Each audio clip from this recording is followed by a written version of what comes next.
আমি ঢাকাটা খুলে নিয়েছি, তেলটা ঠান্ডা হয়ে গেছে, কালো জিরা তো ভাজা হয়েই গেছে। এরপরে আমি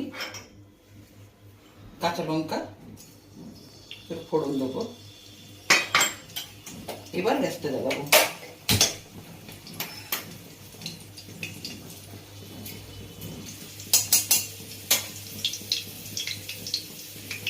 এবার আমি কড়াইতে একটু হলুদ দেবো, একে একে মাছগুলো দেবো।